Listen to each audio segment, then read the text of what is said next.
ಸರ್ಕಾರಿ hospital security ನೀನೇನಾ? Uniform ಎಲ್ಲ ಯಾರು ಅನ್ಕೊಬೇಕು ನೀನು? ನಾವು ಇಲ್ಲ ಟೈ ಎಲ್ಲ ಎಲ್ಲ ಯೂನಿಫಾರ್ಮ್ ಎಲ್ಲ ನಿಂದು ಯೂನಿಫಾರ್ಮ್ ಎಲ್ಲ ನಿಮ್ಮ ಗಾಡಿ ಬಂದರೂ ಸೆಕ್ಯೂರಿಟಿ ಇಲ್ಲಿ ಹಾಂ.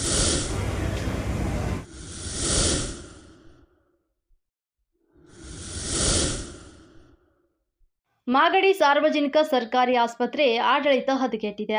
ಆಸ್ಪತ್ರೆ ಹಿಂಭಾಗ ರಸ್ತೆ ಕಾಮಗಾರಿ ನಡೀತಾ ಇದ್ದು, ಮರದ ಬೇರು ತೆಗೆಯದೆ ರಸ್ತೆ ಮಾಡಲು ಮುಂದಾದಂತ ಗುತ್ತಿಗೆದಾರ. ಸರ್ಕಾರಿ ಆಸ್ಪತ್ರೆ ಕಾಮಗಾರಿಯ ನಾಮಫಲಕ ಅಳವಡಿಸದೆ ಪ್ರಗತಿಯತ್ತ ಕೊಂಡೊಯ್ಯುವ ಶಾಸಕರು.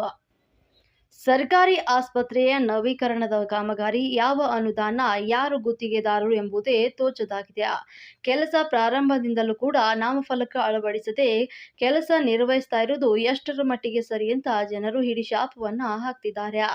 ಇದಕ್ಕೆಲ್ಲ ತಲೆ ಕೆಡಿಸಿಕೊಳ್ಳದ ಅಧಿಕಾರಿಗಳು ಕಾಮಗಾರಿಯ ನೆಪದಲ್ಲಿ ಒಂದು ಆಸ್ಪತ್ರೆಯ ಒಳ ರೋಗಿಗಳು ಧೂಳು ಕುಡಿಯುವ ಪರಿಸ್ಥಿತಿ ನಿರ್ಮಾಣವಾಗಿದೆ. ಆರೋಗ್ಯ ಗುಣಮುಖರಾಗಲು ರೋಗಿಗಳು ಬಂದ್ರೆ ವಾಪಸ್ ಹೋಗುವುದೇ ಚಿಂತಾಜನಕವಾಗಿದೆ. ಗರ್ಭಿಣಿ ಹೆಣ್ಣುಮಕ್ಕಳು ಡೆಲಿವರಿ ಸಮಯಕ್ಕೆ ಬಂದಾಗ ಆಸ್ಪತ್ರೆ ನಿರ್ಲಕ್ಷ್ಯ ಎದ್ದು ತೋರುತ್ತದೆ. ಕಣ್ಣಾರೆ ಕಾಣಬಹುದಾಗಿದೆ. ಗುಣಮಟ್ಟದ ರಸ್ತೆ ಮಾಡಲು ಮರದ ಬೇರು ಬುಡ ತೆಗೆಯದೆ ರಸ್ತೆ ನಿರ್ಮಾಣ ದೃಶ್ಯಾವಳಿಗಳು ನೀವೆಲ್ಲ ನೋಡಬಹುದಾಗಿದೆ. ಇದಕ್ಕೆ ಸಂಬಂಧಪಟ್ಟಂತ ಇಂಜಿನಿಯರ್ ಮಾಯವಾಗಿದ್ದಾರೆ. ರಸ್ತೆ ನಿರ್ಮಾಣ ದೇವರೇ ಬಲ್ಲ ಅಂತ ಜನಸಾಮಾನ್ಯರು ಕೂಗು ಕೇಳ್ತಾ ಇದೆ. ತುರ್ತು ಪರಿಸ್ಥಿತಿ ವಾಹನ ಬಂದಾಗ ಸೆಕ್ಯೂರಿಟಿ ಬೇಜವಾಬ್ದಾರಿಯಿಂದ ಗೇಟ್ ಮುಂಭಾಗ ಸ್ಕೂಟರ್ಸ್ಗಳು ಅಡ್ಡಾದಿಡ್ಡಿಯಾಗಿ ನಿಂತಿರ್ತದೆ. ಸೆಕ್ಯೂರಿಟಿ ಯಾರು ಎಂಬುದೇ ಕಾಣದಂತಾಗಿದೆ.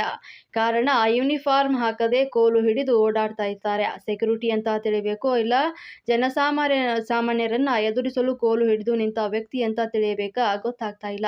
ತುರ್ತು ಚಿಕಿತ್ಸೆ ಘಟಕದ ಮುಂಭಾಗ ಜಲ್ಲಿ ಸುರಿದು ಗೇಟ್ ಬೀಗ ಜಡಿಯುವ ಪರಿಸ್ಥಿತಿ ಬಂದಿದೆ. ಕಾಮಗಾರಿ ಪ್ರಗತಿಯಲ್ಲಿದೆ, ನಾವು ಅರ್ಥ ಮಾಡಿಕೊಳ್ಳೋಣ. ಕಾಮಗಾರಿ ನಡೆಸಲು ಸೃಷ್ಟಿಸಬೇಕು. ಇದಕ್ಕೆ ಅಂತ ಸಂಬಂಧಪಟ್ಟಂತ ಅಧಿಕಾರಿಗಳು ಸ್ಥಳ ಪರಿಶೀಲಿಸಿ ನಡೆಸಿ ಮತ್ತು ಗುಣಮಟ್ಟದ ಕೆಲಸ ಮಾಡಬೇಕಾಗಿದೆ ಅಂತ ಸಾರ್ವಜನಿಕರ ಹಿತಾಸಕ್ತಿಯ ಮಾತಾಗಿದೆ.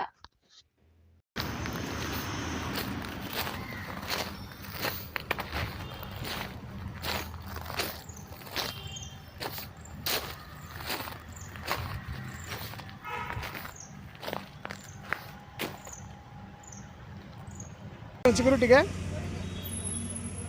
ಇದೇನೇ ನೀನು ಡ್ಯೂಟಿ ಮಾಡ್ತಾರೆ ಹುಟ್ಟೇನೆ ಈ ಗಾಡಿ ನಿಲ್ಸ್ಕೊಳತಕ್ಕ ಏನು ಮಾಡ್ತಿದ್ದೆ ನೀನು?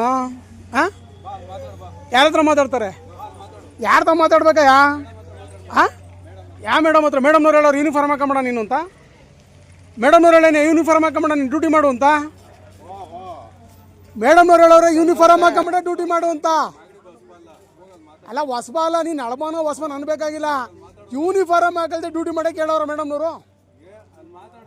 ನಾನು ಮಾತಾಡೋದು ಅವ್ರನ್ನೆಲ್ಲ ಕಣೆ. ನಿನಗೆ ಕೇಳ್ತಾರೆ ಸೆಕ್ಯೂರಿಟಿ ಯಾರು?